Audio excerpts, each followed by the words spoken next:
Well, hello there. That's a throwback to, there was a comedian, Martin. Remember Martin and Ross on the Ed Sullivan Show? You're too young. You wouldn't remember. I missed that one. They didn't let me stay up late at that time. Yeah, I know. Marky, go to bed, little Marky. We're back in the studio. We're back into the Performance Digital Studio for the second episode of Roadmap to Retirement with a legendary Mark Guilliatt. Well, David, hey, it's great to be here, and you're the leader of the legend, so this is awesome to be here with Boomer and talking to you about some very important issues for the pathway, the roadmap to retirement. And one of the things out there that really impacts a lot of people is taxation. So I thought maybe today we could just kind of drill down and focus on some important things that people need to know or at least be aware of and think about, and that's taxation. I love it. Taxing topic. Well, I say I love it. I told Mark, and maybe you're like me, all I know about taxes is I go to this gal who does my taxes. I got back about $1,600 this year, and I actually got to keep it because I had owed them previous years, but I digress. And that's all I know about taxes. I know that things have changed this year, and we're going to get into that. But the obvious first question is, someone facing retirement, why is taxation such a critical issue?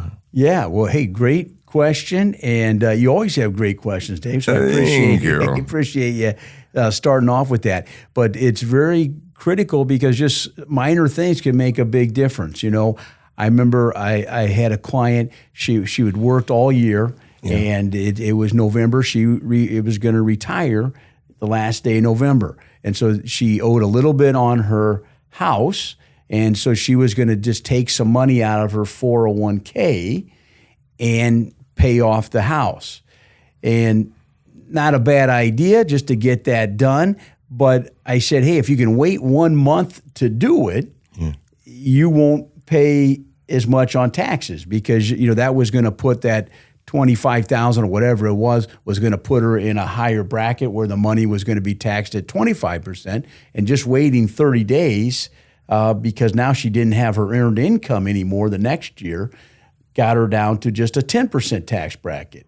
And so that made a big difference on, you know, that saved her, just that one 30-day delay saved her $3,000. So why was the difference, you said November, from November to December, was it a calendar difference? Was it the fact she was retiring? Great. I'm glad you're seeking some clarification on that. So what happened, right, is she had earned income all year. And she was had a good salary.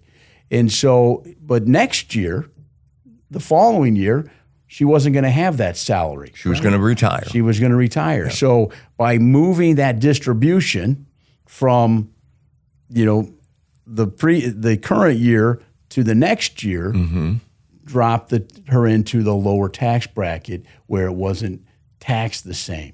So just that little move there saved her about $3,000 on a 30-day difference, right? So those are the types of things we just have to be aware of. There's all these little... Well, no, you have to be aware of it. What we need to do is call you. Well, that's stuff that we definitely help people with. And so, our clients, as we're going through time, hey, we instruct them, hey, if a big life event is happening, if something, you need some money, let's talk about the best place to take it out of, right, to make sure we don't create any other issues, right? And so that's very important. Right. Well, and the importance, if you haven't gotten this already, the elephant in the room or the opposite. The good part of this is why it's important to have a reliable financial advisor like you. Right. That's right.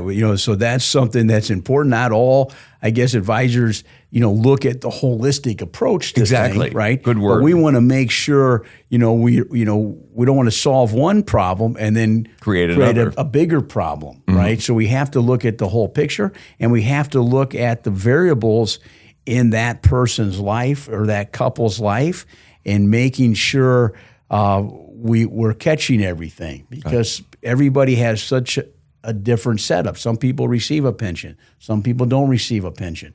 Some people have IRAs. Some people have Roth IRAs. So those are all factors that we have to think about and see what's going to be the most effective, not only today, but as this show's called, it's a roadmap to retirement and through retirement.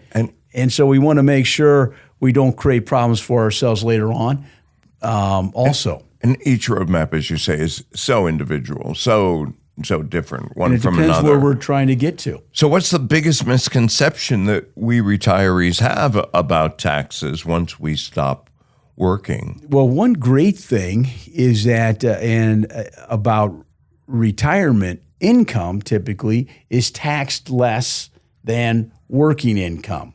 So that's sometimes a surprise in a good way for people, is that if we manage things properly, they're not going to pay the same tax level. For example, many times then you can tap into Roth IRAs that are tax-free.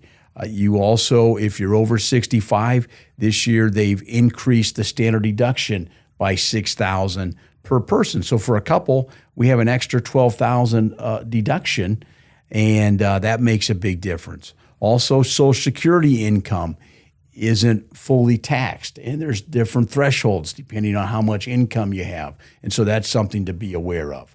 And so these are all things that contribute to retirement actually many times being better than people expected from a tax perspective, as long as we don't kind of blow ourselves up by taking big distributions from things that maybe would have a bigger impact. So what you're saying, just for qualification, when we shift from earned income to retirement income, our tax, we pay less? Many times that's the case, right? Because you don't have FICA tax anymore.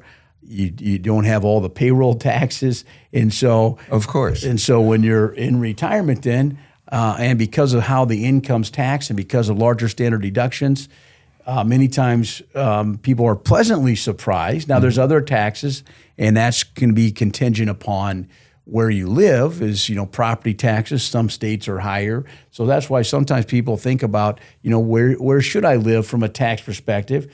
But at the same time, people don't want to necessarily, if your family's in one location, you don't want to, move 1,000 miles away.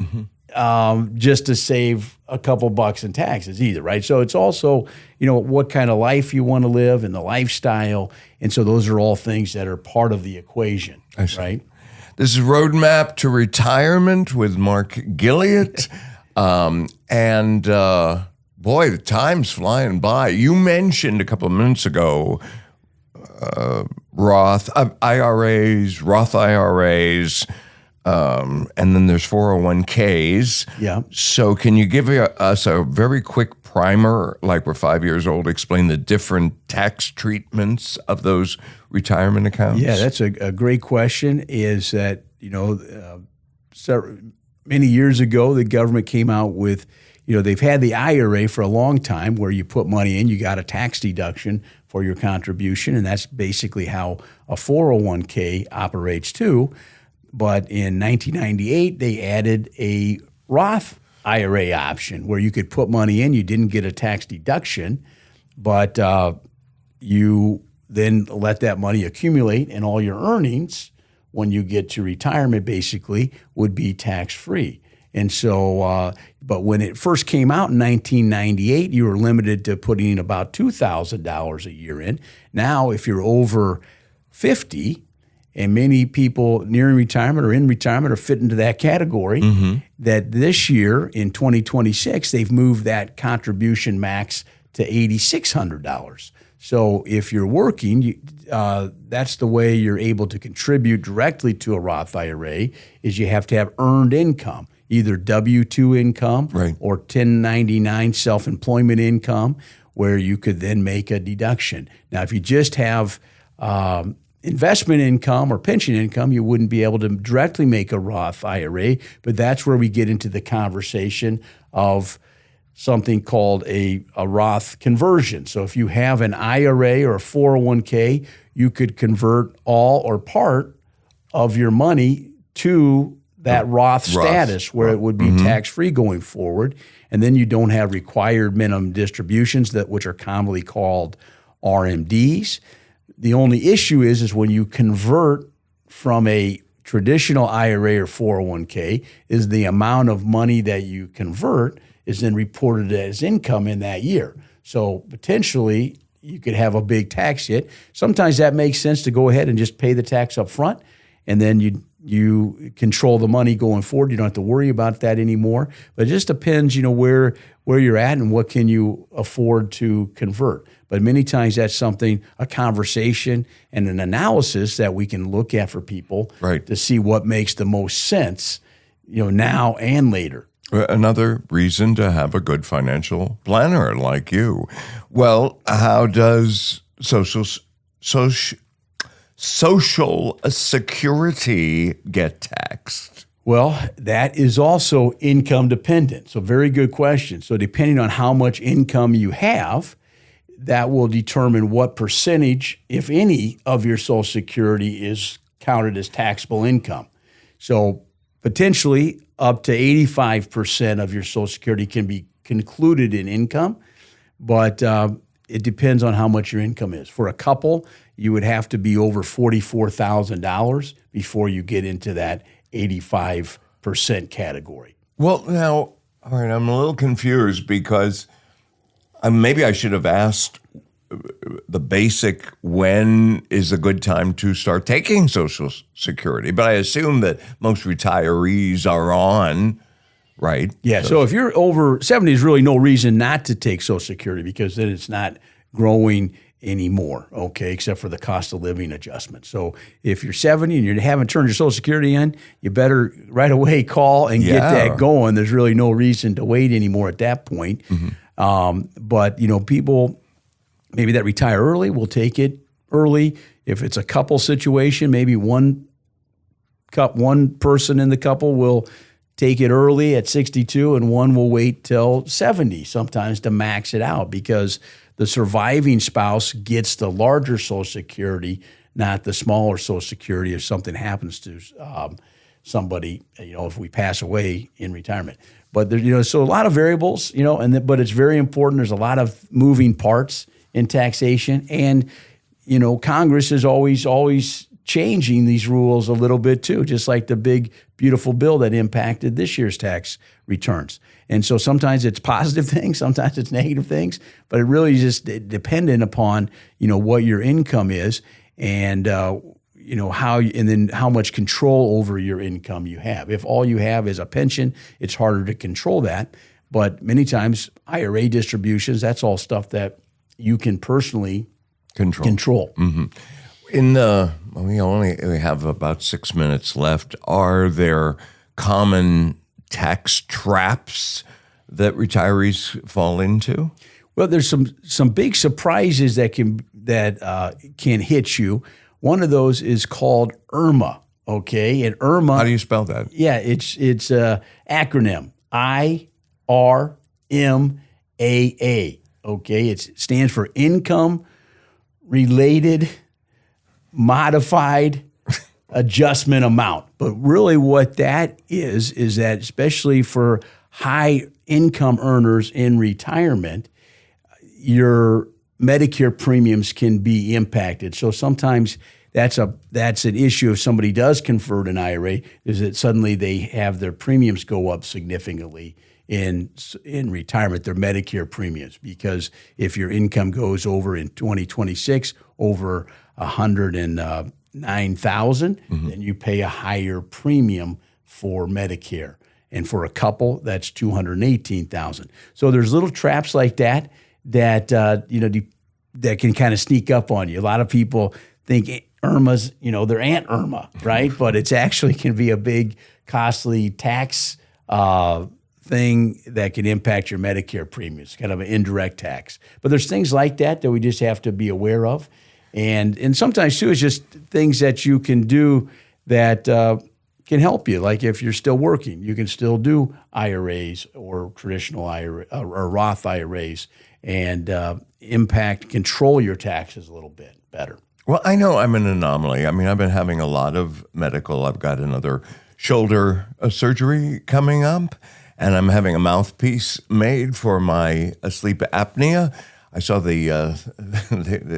bill for the mouthpiece was $7,000, and I don't get a bill because Medicare pays for it. The same thing with the shoulder operation. I don't even want to know how much the hospital would charge, right? Right. But I'm an anomaly because I'm still working.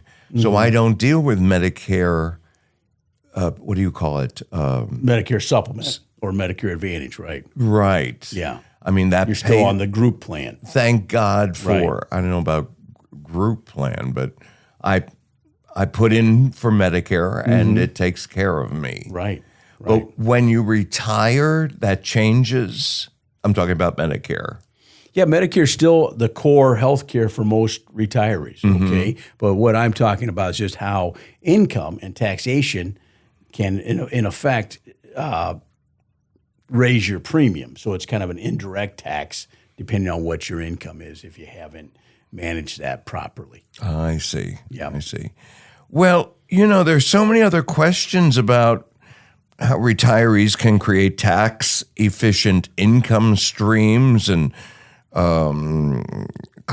diversification of tax diversification. Yeah. Maybe we should do this as a two-parter. We probably have a lot more that we could talk about on taxation, right? Right. But we hit a lot of the core things. Is that the big thing to just understand is that it is so important, right? Because there are things that can really impact how much you get back as a refund or how much you have to pay in, right? And how to avoid penalties. If you have a high income and you're not having any withholding, you could be penalized too by the IRS. So, and what's nice is many times with retirement income, you can elect to have some withholding up front so that you're not penalized and you don't have to worry about making quarterly payments in retirement. And you can just focus on the fun stuff. Right? That's really what we're trying to do is we don't want to make it so you have to worry about it all the time. But if we go in with a great strategy, we can line things up so you don't have to worry about it every year.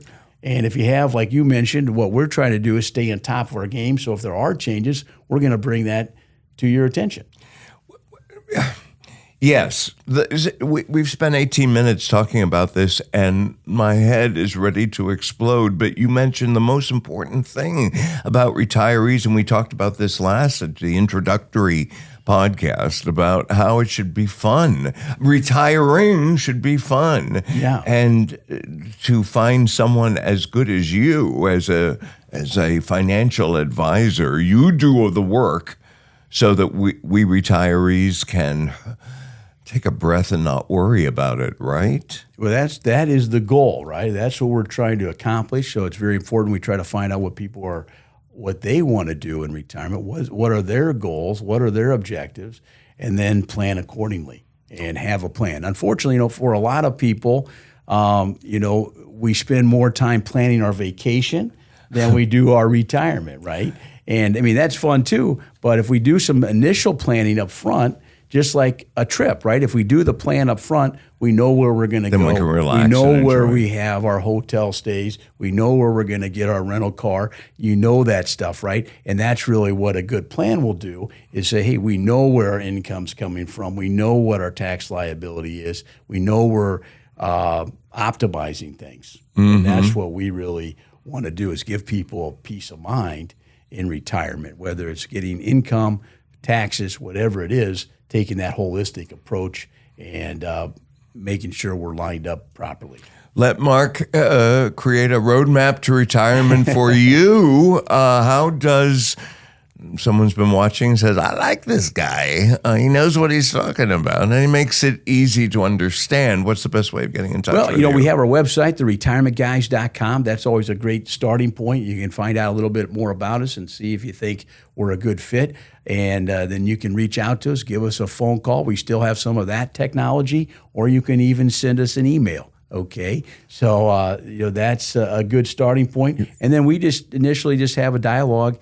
and see what you're trying to do and see if we think we can help you. We're not, maybe we're not, whatever reason, not the right fit, great. But if you think, hey, we might be able to help you out, then we have that conversation. Well, repeat the webpage again. It's just theretirementguys.com.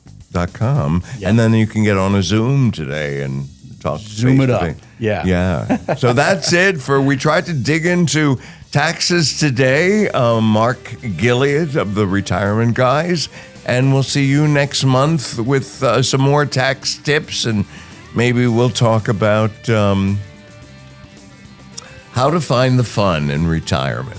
Sounds good. We'll figure it out. So, all right, Dave. Hey, great to see you. And thanks to Grant Hansen for engineering. See you next month. That sounds great. See ya.